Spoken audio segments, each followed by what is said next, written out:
রাজশাহীতে দাখিল হওয়া অর্ধেক মনোনয়নপত্র বাতিল হয়েছে। শনিবার বিকেলে জেলা প্রশাসক ও রিটার্নিং অফিসার আফিয়া আখতার প্রার্থীদের এসব মনোনয়ন বাছাই সম্পন্ন করেন।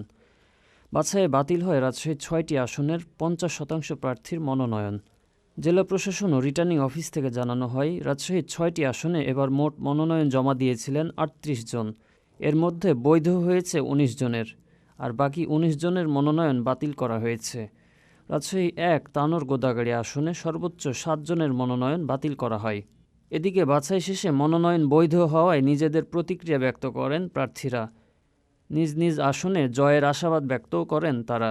আমরা এখন আশা করছি যে ভবিষ্যতে একটি গণতান্ত্রিক বাংলাদেশের স্বাধীনতার সর্বত রক্ষা, গণতন্ত্রকে সুপ্রতিষ্ঠিত করা, এই দেশ আমাদের সবার ২০ কোটি জনগণের।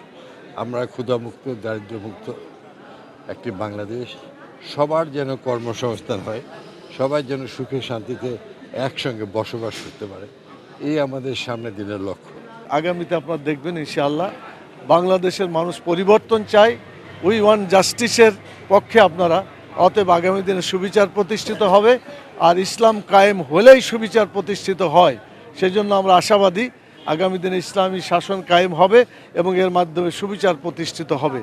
নির্বাচনের স্বচ্ছতা চাই, সবার অংশগ্রহণ চাই, আর সবার ঐকান্তিক সহযোগিতা চাই। কিন্তু কারো পক্ষে বিপক্ষে মত দেখ, এটা আমরা প্রশাসনের কাছে অন্ততপক্ষে চাই না। নির্বাচনের সঙ্গে যারা জড়িত আছে তাদের কাছে চাই না। তারা নিরপেক্ষ থাকবেন এবং যথাযথ দায়িত্ব পালন করবেন। আমরা সকলকে নিয়ে আগামী দিনে একটি সুখী, সমৃদ্ধশীল, দুর্নীতিমুক্ত, মানবিক দেশ করতে চাই। জোয়ার উঠে গেছে বিএনপির। এখানে মানুষ ভোট দিবে মানে ৩১ দফা যেগুলো তারেক রহমান ঘোষণা করেছে সেটার মাধ্যমে তো আপনারা জানেন আমরা কি করতে চাই আগামী দিন বাংলাদেশের জন্য, সেটা স্পষ্ট আমরা বলে দিছি যে আমরা এই কাজ করবো। অন্য দল তো এগুলো বলেনি। এবার রাজশাহী ১ আসন থেকে মনোনয়নে বৈধতা পেয়েছেন বিএনপির প্রার্থী মেজর জেনারেল অবসরপ্রাপ্ত শরীফ উদ্দিন, বাংলাদেশ জামায়াতে ইসলামীর প্রার্থী অধ্যাপক মুজিবুর রহমান এবং আমার বাংলাদেশ পার্টির ডক্টর আব্দুর রহমান মুহসেনী।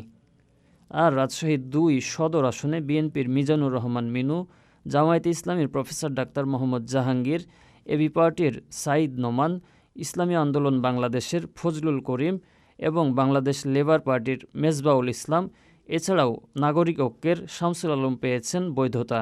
রাজশাহী ৩ পবা মোহনপুর আসনে বিএনপির অ্যাডভোকেট শফিকুল হক মিলন, জামায়াতে ইসলামীর অধ্যাপক আবুল কালাম আজাদ ও জাতীয় পার্টি মনোনীত প্রার্থী আফজাল হোসেনের মনোনয়ন বৈধ হয়েছে। এছাড়া রাজশাহী ৪ বাগমারা আসনে বিএনপির ডিএম জিয়াউর রহমান ও জামায়াতে ইসলামীর ডাক্তার আব্দুল বারী পেয়েছেন বৈধতা। আর রাজশাহী ৫ পুঠিয়া দুর্গাপুর আসনে বিএনপির নজরুল ইসলাম মণ্ডল ও জামায়াতে ইসলামীর মাওলানা মঞ্জুর রহমানের প্রার্থিতা বৈধ হয়েছে। এছাড়া রাজশাহী ৬ বাঘাচারঘাট আসনে বিএনপির আবু সাঈদ চাঁদ, জামায়াত ইসলামীর প্রার্থী নাজমুল হক এবং ইসলামী আন্দোলন বাংলাদেশের আব্দুস সালামের মনোনয়ন বৈধ হয়েছে। বাছাইয়ের সময় রাজশাহী জেলা প্রশাসকের অফিসে অন্যান্য দলের প্রার্থীরাও উপস্থিত ছিলেন। আমানুল্লাহ আমান, সিটিজেন ভয়েস।